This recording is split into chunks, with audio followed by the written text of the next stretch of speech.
Hi Louise. So I promised I would show you my perennial garden and thought that a video might be the best way to do it. So there's the house, and this is all out front. Some of these things were here when we moved in, but a lot of them I've planted in the last few years. This section right here is the oldest of the perennial gardens that I've planted, and by old that really only means 3 years. So I'm not sure what this is, but that's been there. That came with the house. So what I planted was, there's a little ground cover there, and then that's a lilac that I actually planted 5, 6, maybe 7 years ago that I thought would be bigger by now, but it's not. This is sage, I think. It's very odoriferous.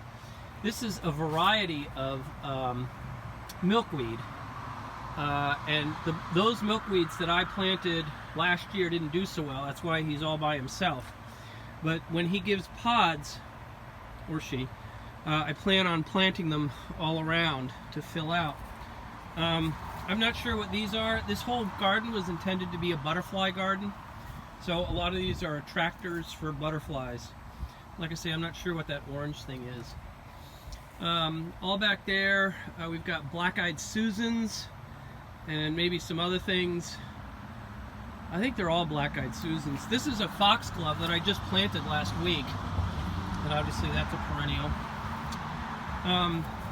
You can see these hostas, and they were here when we moved in. That guy's huge. And you get the scale, but yeah, that guy's really big, and then there's smaller. You kind of have a sense of the whole thing. And you can see the milkweeds. They're the ones with those purple flowers. So there's black-eyed Susans, these tall ones. That's echinacea and more echinacea. I'm not sure how they got in here. But the cool thing is that in the fall, the birds will actually sit on the echinacea and pull out the seeds. They sit right there, and it's cool because I can sit up in that window and watch. And then down here, remember I was telling you about the milkweed seeds that I had planted, and so you can see, I'm pretty sure that's what those are, because that's where I planted them. And basically I roughed up the dirt, and I broke open a pod and sprinkled the the seeds on the dirt and covered them up a little bit, and gave them some water, but just left them over the winter and let nature take its course. So hopefully I'll have a lot more of these milkweeds. Like I say, the idea was to be a butterfly garden. Now here, I planted, that's a forsythia back there that's been there forever. I planted a bunch of bulbs here. So you can see it with, I don't know, is that an iris? I'm not sure what that is. You probably know. But that's there. There's another one. You can see these, there's a, what is this, gladiola, I think? And those might be others. And then I also planted some ground cover along here. You can see that. This is an older part. This is, I think, is year 2, possibly year 3 for these. And those are really tall. I don't even remember what these are. But in back, the shorter ones, those are peonies. They're gone. They're done. And then these other things are like maybe daylilies, some kind of lily. I'm not even sure what those tall ones are, but they'll bloom sometime soon. And then these will bloom also, whatever these are. Here you can see our giant rhodies. These rhododendrons, man, you can see they're 1.5 stories. They're probably too big for the house, but they give incredibly bright, full, brilliant blooms.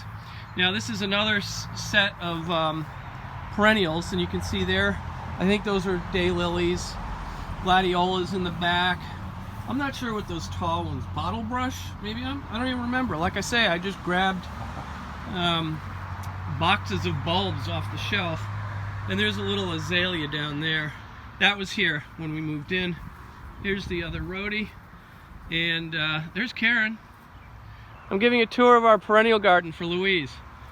And then, actually this stuff I planted first. That was a little knockout rose.